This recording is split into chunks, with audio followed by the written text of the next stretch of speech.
السلام علیکم دوستو، میں ہوں سبوہی عثمان اور آپ دیکھ رہے ہیں سبوہی کا پاکستان۔ دوستو کافی دنوں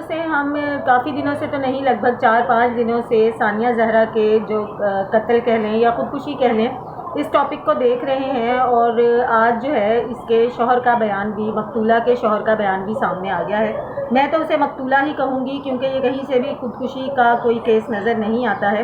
اب جناب 4-5 دن کے بعد یہ آدمی سامنے آتا ہے اور سامنے آ کر بڑے ہی مطمئن انداز سے پہلے تو اس کا چہرہ ہی بتا رہا ہے کہ کیا سچ ہے اور کیا جھوٹ ہے، اور اس کے بعد یہ کہانی سنانا شروع کرتا ہے جو کہ ایک رٹی رٹائی اور لکھی ہوئی سٹوری ہے۔ اگر اس کے سامنے ایسا حادثہ ہوا، اس کے سامنے ایسا سانحہ ہوا، اس کی اپنی بیوی نے خودکشی کی، تو اسے لکھ کر رٹی رٹائی باتیں بولنے کی کیا ضرورت ہے؟ پہلا تو میرا یہ سوال ہے۔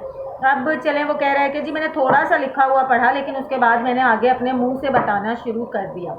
اب کسی بھی گھر میں، خدا نہ خواستہ، اللہ نہ کرے ہم میں سے کسی کے گھر میں بھی ایسا حادثہ پیش آئے، لیکن اگر آپ اپنے اوپر رکھ کے سوچیں، کسی بھی گھر میں اگر ایسا حادثہ ہوتا ہے تو سب سے پہلے جو آپ کا ری ایکشن ہوتا ہے، آپ لاش کو اس پہ پھندے سے نکالتے ہیں، اس کو اتارتے ہیں، نہ کہ آپ پولیس کو فون کر دیتے ہیں اور پولیس آتی ہے، ویڈیو تصویریں وغیرہ بناتی ہے، اس کے بعد 4-5 دن معاملہ چلتا رہتا ہے، والدین چیختے رہتے ہیں، اس کے بعد آ کے آپ ایک پریس کانفرنس کر کے تفصیلات بتانا شروع کرتے ہیں۔ اس کی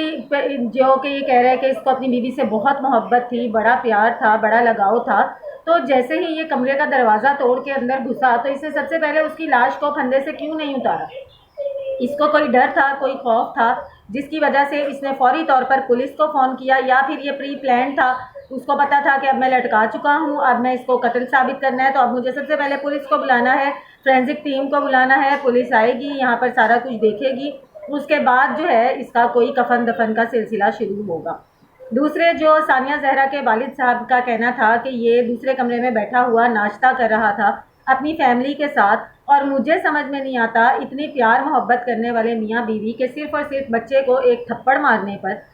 اس کو اتنا غصہ چڑھا، اس لڑکی کو، اس والدہ کو، اس ماں کو، کہ اس نے یہ نہیں دیکھا کہ وہ ایک 1.5 سال کے بچے کو، ایک 9 مہینے کے بچے کو دودھ پلاتی ہے، اور اس نے اس کے بارے میں نہیں سوچا، اس نے اپنے 1.5-2 سال کے بچے کے بارے میں نہیں سوچا، اس نے سب سے پہلے جو سوچا وہ خودکشی کے بارے میں سوچا۔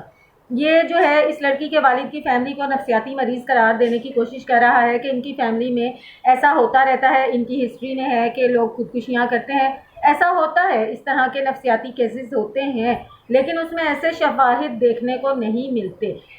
دوسری طرف میری جو ایک شکایت ہے، ثانیہ زہرا کے جو والدین ہیں، میری تمام تر ہمدردیاں ان کے ساتھ ہیں، ایسا نہیں ہے کہ میں ان کو غلط کہہ رہی ہوں، اللہ تعالیٰ ان کو صبر جمیل عطا فرمائے۔ جتنا بڑا سانحہ ان کے ساتھ گزرا ہے، میرا خیال ہے اللہ تعالیٰ ہی ان کو صبر کی طاقت عطا کر سکتے ہیں، ہمارے الفاظوں میں وہ حوصلہ، وہ طاقت نہیں ہے کہ ان کو صبر آ سکے۔ لیکن کچھ سوال بھی ہیں جو میرے ساتھ ساتھ ہماری تمام دیکھنے والوں کے ذہنوں میں اٹھتے ہیں، ایسے تمام والدین سے، کہ جب آپ ایک مرتبہ بیٹی کو بیاہ دیتے ہیں تو کیا آپ نے بیٹی بیانے کے بعد یہ سمجھ لیتے ہیں کہ یہ مر گئی ہے، یا کوئی 4 گنا بوجھ زیادہ بڑھ جاتا ہے، یا 2 روٹیاں اتنی بھاری پڑ جاتی ہیں کہ 2 سال سے جب اس بچی سے آپ کا رابطہ نہیں ہو رہا تھا، 2 سال سے اس کو اس طرح حبس بیجا میں رکھا گیا تھا۔ آج کل کے دور میں جہاں پر 4-5 سال تک کے بچے تک کے ہاتھ میں موبائل ہوتا ہے اور اس کو اس کا یوز پتہ ہوتا ہے، آپ کی شادی شدہ 2 بچوں والی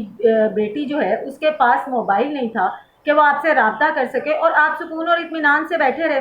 آپ اس سے پہلے کبھی پولیس کی نفری لے کر کسی سے رابطہ کر کے ان کے پاس کیوں نہیں پہنچے؟ آپ نے کیوں نہیں جا کے رابطہ کیا کہ ہماری بچی کو کہاں رکھا ہوا ہے، کیسے رکھا ہوا ہے، ہمارا اس سے رابطہ نہیں ہو رہا ہے؟ یہ سب کچھ آپ کو مرنے کے بعد ہی کیوں ہوش آ رہا ہے؟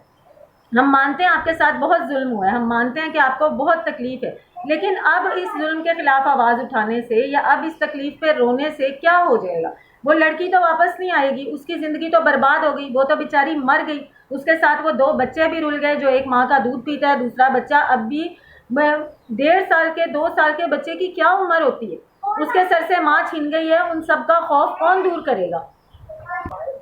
آپ کو اب جا کے ان تمام چیزوں کے بارے میں پتہ چل رہا ہے، مجھے سمجھ میں نہیں آ رہی کہ جب 2 سال سے یہ سارا سلسلہ چل رہا تھا،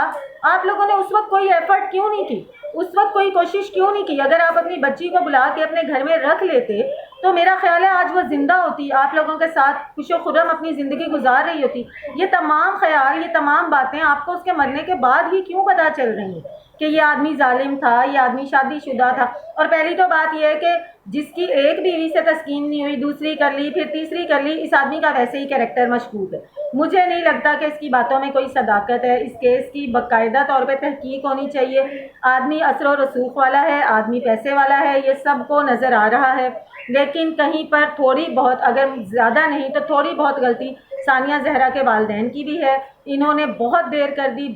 کر دی آواز اٹھانے میں۔ اگر اس طرح کے جتنے بھی والدین، ان سب کو یہ نصیحت ہونی چاہیے کہ خدا را وقت پر آواز اٹھایا کریں۔ بیٹیاں بچیاں اتنا بڑا بوجھ نہیں ہوتی ہیں، طلاق اتنا بڑا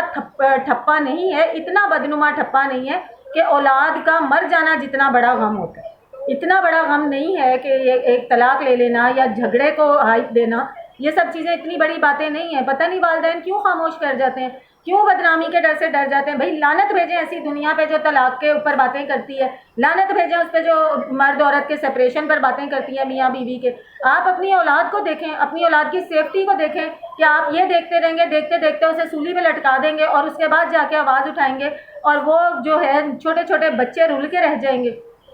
اس کیس کی باقاعدہ طور پہ تحقیق کرنی چاہیے اور اس آدمی کو تو بالکل بھی نہیں چھوڑنا چاہیے۔ اس کو اتنے جوتے مارنے چاہیے جب تک کہ اس کے منہ سے سچ نہ نکلے اور یہ بتائے کہ اس نے کس طرح سے مار کے اپنی بیوی کو کس طرح سے لٹکایا تھا۔ مجھے اپنی قیمتی آراء سے کمنٹس میں ضرور آگاہ کریے گا۔ میرے چینل پہ اگر آپ نئے ہیں تو اس کو سبسکرائب کرنا نہ بھولیے گا، بیل آئیکن پریس کر لیجیے گا تاکہ میری ہر آنے والی ویڈیو آپ کو وقت پر ملتی رہے۔ ملتی ہوں آپ سے اپنی اگلی ویڈیو میں، تب تک کے لیے اللہ حافظ۔